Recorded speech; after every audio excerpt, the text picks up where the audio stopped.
नमस्ते दोस्तों, मैं आपका दोस्त अमित। आप सबका मेरे YouTube channel things by Amit में बहुत बहुत स्वागत है। वैसे फार्मास्यूटिकल इंडस्ट्री में बहुत सारे जॉब है जहाँ पे आप अप्लाई कर सकते हैं। जैसे कि पहला है फार्मा इंडस्ट्री इटसेल्फ, जो quality assurance, quality control, research and development, packaging, यहाँ पे प्रोडक्शन, ये यहाँ पे आप कर सकते हैं। इवन क्लिनिकल रिसर्च के वेरियस डोमेन्स है, जैसे फार्माकोविजिलेंस है, clinical research coordinator, clinical trial management, biostatistician, SAS programmer, drug regulatory affairs, medical coding, medical writing. इसके बाद फार्मा मार्केटिंग में आप कर सकते हैं, इवन एकेडमिक्स में भी आप कर सकते हैं। सो एन नंबर ऑफ जॉब्स है, ठीक है। तो ये जो जॉब है इसके लिए आप एज अ फ्रेशर भी अप्लाई बहुत बार कर सकते हैं और एक्सपीरियंस के लिए भी पोस्ट निकलते हैं, ठीक है। लेकिन कई बार आपके मन में ये सवाल रहता है कि फ्रेशर के लिए अप्लाई करने के बाद बहुत बार मैंने अप्लाई किया लेकिन रिप्लाई नहीं आया ऑर्गेनाइजेशन का, या फिर कई बार रिप्लाई आता है लेकिन वो इंटरव्यू में क्रैक नहीं कर पाता। ऐसा क्यों होता है? या फिर जब मैं एप्लीकेशन देता हूँ ना, तब एप्लीकेशन कैसा देना चाहिए?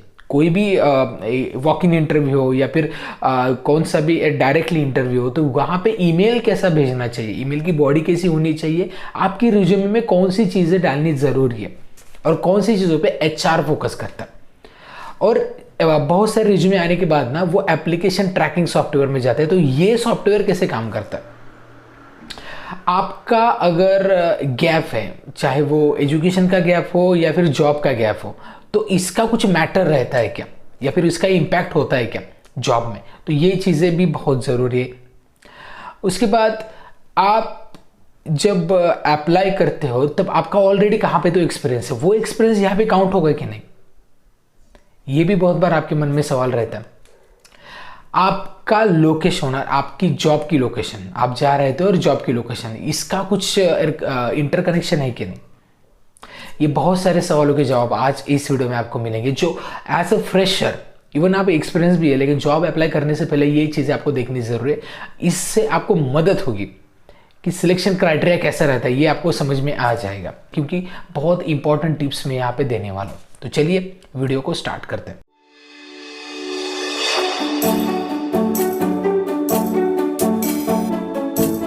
सबसे पहली चीज़ ये है कि एक्सपीरियंस कहाँ कहाँ पे काउंट होता है आपका। मान लो एक आपने एक्सपीरियंस रिटेल फार्मेसी में किया, रिटेल फार्मेसी में और फार्मा मार्केटिंग के लिए अप्लाई कर रहे हो, एक्सपीरियंस काउंट होता है क्या?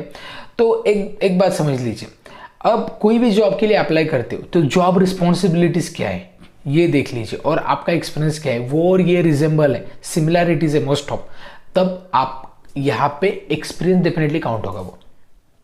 तो रिटेल फार्मेसी का एक्सपीरियंस फार्मा मार्केटिंग में काउंट होता है, ओके। इसके बाद क्लिनिकल रिसर्च में आपका एक्सपीरियंस है, आप जाना चाहते हैं फार्माकोविजिलेंस में, एक्सपीरियंस काउंट होगा, हाँ, बिकॉज क्लिनिकल रिसर्च का ही एक सब डोमेन है फार्माकोविजिलेंस। इसके साथ ही क्वालिटी कंट्रोल में आपका एक्सपीरियंस है और आप फिर प्रोडक्शन में जाना चाहते हैं, एक्सपीरियंस काउंट होगा, यस, एक्सपीरियंस काउंट होगा। तो इसी तरीके से इंटेलेक्चुअल प्रॉपर्टी राइट्स में आपका एक्सपीरियंस है, ड्रग रेगुलेटरीज के लिए अप्लाई करें, एक्सपीरियंस काउंट होगा, हाँ काउंट होगा। लेकिन अगर आप मेडिकल कोडिंग के लिए अप्लाई कर रहे हैं, ठीक है, और आपका एक्सपीरियंस है प्रोडक्शन में वगैरह, तो बिल्कुल नहीं काउंट होगा, क्योंकि मेडिकल कोडिंग अलग है, इसके लिए डिक्शनरीज पढ़नी पड़ेगी आपको, इसमें काम करना पड़ेगा। मेडिकल कोडिंग में भी एक तो क्लिनिकल रिसर्च में होता है या फिर हॉस्पिटल कोडिंग होता है, ठीक है। तो हॉस्पिटल रिलेटेड अगर आपको एक्सपीरियंस है तो ये काउंट हो सकता है। मेडिकल राइटिंग के लिए आप अप्लाई कर रहे हैं और आपका एक्सपीरियंस है ड्रग रेगुलेटरीज में, तो ये काउंट नहीं होगा, ये अलग है। तो एक ये भी है कि देखिए, अगर आपका कुछ एक्सपीरियंस पहले से लेकिन वो लेस देन 6 मंथ है, 6 मंथ, तो आप एज अ फ्रेशर ही ट्रीट किए जाओगे, क्योंकि अगर आप 6 मंथ से ज़्यादा है या 1 साल से ज़्यादा है तो आप कुछ सीखते हैं उस जॉब से, otherwise you can treat it as a fresher. तो ये एक्सपीरियंस का जो आपका सवाल था वो यहाँ पे सॉल्व होगा। इसके बाद गैप का मतलब, आपका अगर आपने 1-2 साल काम किया और 1 साल आपने जॉब के लिए सर्च किया लेकिन जॉब मिला ही नहीं, 1 साल के बाद जॉब मिला, तो वो 1 साल का क्या, तो 1 साल ये गैप आपका इम्पैक्ट होता है। बहुत बार बहुत सारी एमएनसी कंपनीज है ना, तो 6 महीने या 1 साल का जो गैप होता है इस कैंडिडेट्स को बिल्कुल नहीं लेती। इसके लिए आप कोशिश कीजिए कि गैप बिल्कुल मत दिखाइए, कुछ ना कुछ यहाँ पे काम करना है आपको। एक छोटी सी ऑर्गेनाइजेशन, कुछ भी जॉब हो, ठीक है, एक छोटा से छोटा इवन फ्रीलांसिंग का भी जॉब हो, आप वहाँ पे कीजिए। इसके बाद नेक्स्ट है आपका हायर स्टडी, मतलब आप बी फार्म कर रहे हो और आप एम फार्म करना चाहिए कि नहीं, कंपलसरी है कि नहीं। M pharm research and development छोड़ के मुझे नहीं लगता कहीं पे कंपलसरी है, बी फार्म के भी कैंडिडेट्स यहाँ पे लेते हैं, ठीक है। लेकिन एक एग्जांपल देता हूँ, अगर आप क्लिनिकल रिसर्च में इसके रिलेटेड डोमेन्स में फार्माकोविजिलेंस में वगैरह जाते हैं तो आप एम फार्म करना ही चाहिए, ऐसा है कि ये बिल्कुल मतलब ये कंपलसरी नहीं है। आप बी फार्म के बाद भी कर लीजिए, बी फार्म से स्टार्ट कर लीजिए। क्या होगा, बी फार्म के बाद आपने वो जॉब की है तो 2 साल का एक्सपीरियंस हो जाएगा और एम फार्म कैंडिडेट्स और आपका जब इंटरव्यू लिया जाएगा तो आपको प्रेफर किया जाएगा। लेकिन कई बार एक ऐसा होता है कि एम फार्म के कैंडिडेट्स को अगर प्रेफर ज़्यादा भी कर सकते हैं। कब होता है वो, जब एम फार्म के कैंडिडेट को भी एक्सपीरियंस है, बी फार्म के कैंडिडेट को भी एक्सपीरियंस है, एम फार्म प्रेफर किया जाएगा। दोनों भी फ्रेशर है, एम फार्म को प्रेफर किया जाएगा। दोनों में भी स्किल सेट है, सारी चीज़ें कॉमन है, तो एम फार्म को प्रेफर किया जाएगा। ऐसी भी चीज़ें होती है, ये चीज़ें देखनी बहुत ज़रूरी है। इसके बाद आपका लोकेशन और आपके जॉब का कुछ रिलेशन है क्या, तो हाँ, जिस एरिया में जॉब है उसी नियर बाय एरिया से अगर कोई होता है तो उसका अकोमोडेशन का या बहुत सारी चीज़ों का कंपनी को टेंशन नहीं रहता, तो आप वहाँ पे रह सकते हैं। ओके, सो ये एक प्लस पॉइंट रहता है। इसके लिए नियर बाय कैंडिडेट्स को सिलेक्ट ज़्यादा से ज़्यादा हो सकते हैं। जब कोई ऑर्गेनाइजेशन में वैकेंसीज निकलती है, बहुत सारे एप्लीकेशन आते हैं, तब HR एक इंडिविजुअली चेक नहीं करता, वो एप्लीकेशन ट्रैकिंग सॉफ्टवेयर में ये सारी चीज़ें चेक होती है। एप्लीकेशन ट्रैकिंग सॉफ्टवेयर में जैसे कि हमारे डिजिटल मार्केटिंग में टैग्स होते हैं ना, टैग्स रैंक होते हैं, वैसे ही वहाँ पे जो जॉब है ना उसके रिलेटेड ही अगर आपने मेंशन किया होगा तो वो एप्लीकेशन ट्रैकिंग सॉफ्टवेयर उसको वो ज़्यादा सिलेक्ट होने के चांसेस ज़्यादा रहते हैं। जैसे कि फार्माकोविजिलेंस में आपके ऑब्जेक्टिव में या फिर एक्सपीरियंस में सर्टिफिकेट कोर्स इन फार्माकोविजिलेंस होगा, या फिर एडवर्स इवेंट में आपने कुछ काम किया होगा, प्रोजेक्ट उसके रिलेटेड होंगे, ठीक है। तो या इंडिविजुअल केस सेफ्टी रिपोर्ट में आपने मिनी प्रोजेक्ट कुछ किया होगा, कुछ भी है रिलेटेड, अगर ऐसा कुछ है ना तो वो सॉफ्टवेयर थ्रू आप HR के पास ज़्यादा जाने के चांसेस हैं, क्योंकि वहाँ पे क्या होता है कि आपने उसके रिलेटेड काम किया है। तो ऐसे ही आपका जो रिज्यूमे होगा तो उसके रिलेटेड ही आपको सारी इंफॉर्मेशन डालनी है। ओके, अब उसके बाद एक चीज़ ये भी है कि इंटरव्यू आपने बहुत सारे दिए लेकिन आप सिलेक्ट नहीं हुए। अगर आप फ्रेशर है, आपने बहुत सारे इंटरव्यू दिए लेकिन सिलेक्ट नहीं हुए, तो क्या होता है ये आप बताता हूँ मैं। एक एग्जांपल देता हूँ, एक 50 एक वैकेंसीज निकली है, तो एप्लीकेशन कितने आते हैं? एप्लीकेशन 300-400 एप्लीकेशन आते हैं या मोर देन दैट एप्लीकेशन आते हैं। तो कई बार एक्सपीरियंस कैंडिडेट भी होते हैं, फ्रेशर कैंडिडेट भी होते हैं। तब एक्सपीरियंस कैंडिडेट को प्रेफर किया जाएगा, फ्रेशर को एक्सपीरियंस को प्रेफर किया जाएगा। तो इसके लिए बहुत बार ऐसा होता है, अब मतलब ये ज़रूर नहीं कि आपके साथ ऐसा ही हो, ये कंपलसरी नहीं है। कई बार 1-2 चांस में भी आपको रिक्रूट किया जा सकता है। यहाँ पे एक्सपीरियंस कैंडिडेट नहीं है और आप एप्लीकेबल हो इसके लिए, आपके पास वो सारे स्किल्स हैं, ठीक है, नॉलेज है, तो आप यहाँ पे डायरेक्टली रिक्रूट कर जा सकते हैं। अदरवाइज बहुत बार ऐसा होता है कि एक्सपीरियंस कैंडिडेट भी यहाँ पे अप्लाई करते हैं, तो एक्सपीरियंस को लिया जाता है। इसके लिए डीमोटिवेट बिल्कुल मत होइए कि किसी ने रिजेक्ट कर दिया। एक एग्जाम्पल देता हूँ, हमारे एक दोस्त है जो SAS प्रोग्रामर में काम करते हैं, बहुत सारे सालों से अभी कर रहे हैं, and he is a senior. तो उन्होंने कंटिन्यूसली 2 मंथ्स में 60 इंटरव्यूज़ दे दिए और उसके बाद उनका सिलेक्शन होगा। तो उनसे मैंने जब पूछा तब उन्होंने बताया कि 60 इंटरव्यूज़ में जो जो क्वेरीज थी मैंने वो देख ली और उसके अकॉर्डिंगली हर एक इंटरव्यू में कुछ एडिशनल इन्फॉर्मेशन में ऐड करता था, लेकिन वहाँ पे भी रिजेक्ट होता था। फिर वह कि क्यों रिजेक्ट हुआ ये चेक करता था, उसके अकॉर्डिंगली फिर मैं प्रिपेयर करता था। तो ऐसे करके करके वो पूरे प्रिपरेशन उन्होंने कर ली एंड द परफेक्ट उनको इंटरव्यू में कॉन्फिडेंस भी आ गया और फिर वो चीज़ें बिल्कुल भी इजी लगने लगी and then he is selected. तो ये चीज़ें होती है बहुत बार। तो ये कुछ सवालों के जवाब थे आपके। अब मैं आपको बताऊंगा कि रिज्यूमे में आपको क्या क्या डालना है। रिज्यूमे हो या ईमेल, अगर जब आप करते हैं तब आपको कौन सी चीज़ों पे ध्यान देना है। रिज्यूमे के कुछ पॉइंट्स है यहाँ पे मैंने निकाले।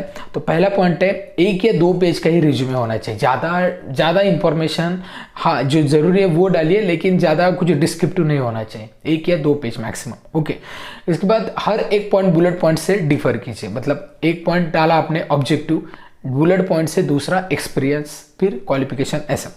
उसके बाद जो फॉन्ट्स यूज कर रहा है वो टाइम्स न्यू रोमन हो गए तो अच्छे standard fonts, just times new Roman और कैलिब्री ऐसे। इसके बाद आप जब रिज्यूमे आप डालते हैं तब एक काम कीजिए, आप है ना वर्ड में रिज्यूमे बिल्कुल फॉरवर्ड मत कीजिए, पीडीएफ में फॉरवर्ड कीजिए जिस भी ऑर्गेनाइजेशन को करते हैं, ठीक है। क्योंकि वर्ल्ड के अपडेटेड वर्जन भी होते हैं, तो आपका रिज्यूमे बिल्कुल रीड भी हो सकता है, नहीं भी हो सकता है, या फिर वहाँ पे अलग फॉन्ट्स भी दिख सकते हैं, डिपेंड है, ठीक है। तो इसके लिए पीडीएफ में कीजिए, it will be more better, okay. इसके बाद जब आप जाते हैं ना इंटरव्यू के लिए, तब एक प्रिंट आउट डेफिनेटली लेके जाइए, एक एक्स्ट्रा प्रिंट आउट। इसके बाद जब आप ईमेल डालते हैं ना, तब ईमेल आपका प्रोफेशनल होना चाहिए, ठीक है। या फिर कुछ भी ऐसा फैंसी ईमेल बिल्कुल मत डालिए, ठीक है, जो बिल्कुल भी प्रोफेशनल ना लगे, ओके। आपका ईमेल एक तो आपके नाम पे फार्मा वगैरह होगा, या फिर रिलेटेड कुछ होगा, लाइक हमारे फील्ड रिलेटेड होगा तो अच्छा है, या फिर आपका पूरा नाम होगा तो अच्छा है, नो प्रॉब्लम। इसके बाद लैंग्वेज वगैरह आपको कोर्स फॉरेन्स की आती है तो वो आप ऐड कीजिए, क्योंकि इससे क्या होता है आपके चांसेस बढ़ते हैं, क्योंकि सिलेक्शन की, क्योंकि जैसे कि क्लिनिकल रिसर्च रिलेटेड डोमेन्स में क्या है आउटसोर्सिंग होता है, बाहर के कंट्रीज से यहाँ पे प्रोजेक्ट आते हैं। इसके लिए अगर आपके पास लैंग्वेज है तो वो बैरियर कम हो जाएगा और आपके सिलेक्शन के चांसेस यहाँ पे बढ़ सकते हैं। और एक बात, जब आप अप्लाई करते हैं ना, मान लो 10 पोस्ट है, 10 पोस्ट आपको आज अप्लाई करना है, 10 वेरियस पोस्ट के लिए, तो हर एक पोस्ट को इंडिविजुअल अप्लाई कीजिए और उस एचआर का नाम वगैरह देखिए। वहाँ पे ईमेल जो बॉडी रहती है ना, वहाँ पे एचआर का नाम डालना है, डियर एग्जांपल डियर विजय और डियर अजय, एनीवन, ओके, वहाँ पे डालना है। और वहाँ पे फिर बॉडी में लिखना है कि आपको पूरा क्वालिफिकेशन लिखिए और ये जॉब के लिए क्यों आप अप्लाई कर रहे हैं, ओके। और आप जब टाइटल डालते हैं इस ईमेल का, तो वहाँ पे डालिए कि जैसे कि आप क्लिनिकल रिसर्च के लिए अप्लाई कर रहे हो तो डालिए कि certified clinical research candidate looking for immediate joining, ऐसा डालिए। क्योंकि ऐसा मत डालिए कि as per your advertisement and this I apply for the post, ऐसा बिल्कुल मत डालिए। या फिर please find attachment and if any vacancies arises please let me know, ऐसा बिल्कुल मत डालिए। ये एकदम ऐसा होता है कि आपने सिर्फ नाम के लिए डाला है, ठीक है। थोड़ा प्रोफेशनल और अप्रोच आपका होना चाहिए और सीरियसनेस होना चाहिए। आप फोटो डालते हैं वो फोटो प्रोफेशनल होना चाहिए, ये चीज़ आप देख लीजिए, ओके। ये तो रिज्यूमे में और चीज़ें हैं कि वो ग्रामेटिकल मिस्टेक वगैरह है क्या, देखिए उल्टा रिज्यूमे पढ़िए, एक बार पूरा रिज्यूमे देख लीजिए, उल्टा रिज्यूमे पढ़िए, फिर से देख लीजिए कुछ मिस्टेक है कि नहीं, स्पेलिंग में मिस्टेक है, ग्रामर में मिस्टेक होगी तो वो देख लीजिए। और एक बात मैं बताना चाहूँगा कि कुछ ऑर्गेनाइजेशन है जो बड़ी ऑर्गेनाइजेशन से वो रीहायर्स नहीं करती, क्योंकि एक बार आपने वहाँ पे एप्लीकेशन, जैसे कि TCS है, एक बार आपने वहाँ पे जॉब पा लिया और अब रिज़ाइन कर लिया तो फिर आप अप्लाई नहीं कर सकते। तो इसके लिए ऐसे ऑर्गेनाइजेशन में लैटर स्टेज में जाइए, शुरुआत में आप स्टार्टअप में भी जा सकते हैं दूसरे, क्योंकि क्या होता है एक बार आपने वहाँ पे गए और फिर छोड़ तो बहुत सारे लोग क्या होता है वहाँ पे लेफ्ट तो नहीं करते, लेकिन किया आपने तो वो वहाँ पे नहीं जा सकते, तो ये एक थोड़ा बहुत ड्रॉबैक हो सकता है। इसके लिए आप अभी से ये माइंड में रखिए और उसके अकॉर्डिंगली प्रिपेयर कीजिए, ठीक है। सो आई होप ये जो मैंने टिप्स बताई ये आपको डेफिनेटली वर्क करेगी जब आप कोई जॉब के लिए अप्लाई करते हो, तो एज ए फ्रेशर हो, एज अ एक्सपीरियंस कैंडिडेट हो। तो बहुत सारे सवालों के जवाब आई होप आपको यहाँ पे मिल गए होंगे। ऐसे ही आपके जॉब रिलेटेड इंफॉर्मेशन हो, इंटरव्यू रिलेटेड टिप्स हो, ठीक है, करियर रिलेटेड वेरियस अपॉर्चुनिटीज हो, बिजनेस रिलेटेड अपॉर्चुनिटीज हो, फार्मास्यूटिकल इंडस्ट्री में स्पेशली, तो आप हमारा चैनल ज़रूर सब्सक्राइब कीजिए और हमारे ये सारे वीडियोस देखिए जो इंटरव्यू रिलेटेड प्रिपरेशन है। ऊपर आई बटन पे लिंक प्रोवाइड की गई है, वहाँ पे हमने सारे department wise interview related preparation के वीडियोस डाले। सो आई होप ये वीडियो आपको अच्छा लगा होगा।